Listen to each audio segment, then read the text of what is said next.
ప్రభువైన యేసు పునరుద్ధానుడైన తరువాత కాల్చిన ముక్కను ఒకదానిని భుజించాడు. ఏమిటది? ఏ. రొట్టె ముక్క.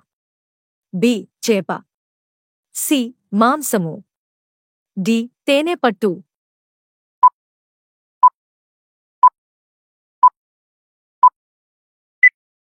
The correct answer is option B. చేప. ఓ బలవంతుడు సింహపు కళేబరములో ఏ పదార్థమును కనుగొన్నాడు? ఏ. రొట్టె. బి. చేప. సి. అడవి మిడతలు. డి. తేనె.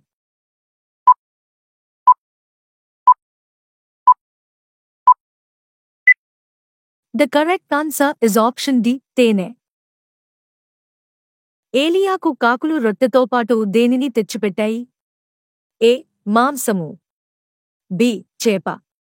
సి. పాలు. డి. తేనె.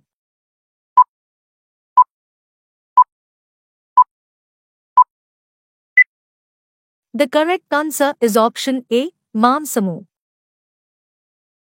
ఏసావు తన జ్యేష్ఠత్వపు హక్కును దేనికొరకు అమ్ముకున్నాడు? ఏ. మాంసము. బి. గోధుమలు. సి. చిక్కుడు కాయల వంటకం. డి. ద్రాక్షపండ్లు.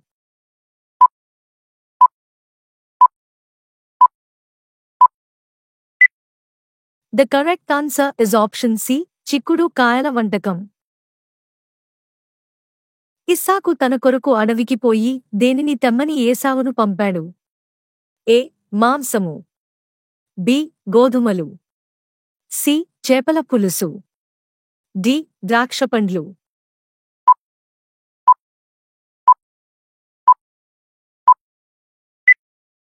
The correct answer is option A. మాంసము. ఇద్దరు మనుషులు ఏ పండ్ల గెలను మోసుకుని ఇశ్రాయేలీయులు పాళెమునకు తెచ్చారు? ఏ. అరటిగెల. బి. ద్రాక్షపండ్లు.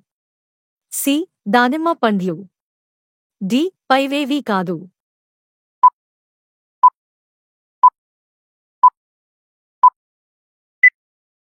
The correct answer is option B. ద్రాక్షపండ్లు. మీరు ఎన్ని ప్రశ్నలకు సరైన సమాధానాన్ని గుర్తించారో కామెంట్స్లో తెలియజేయండి. మరిన్ని క్విజ్ వీడియోస్ కోసం మా ఈ ఛానల్ను సబ్స్క్రైబ్ చేసుకోండి.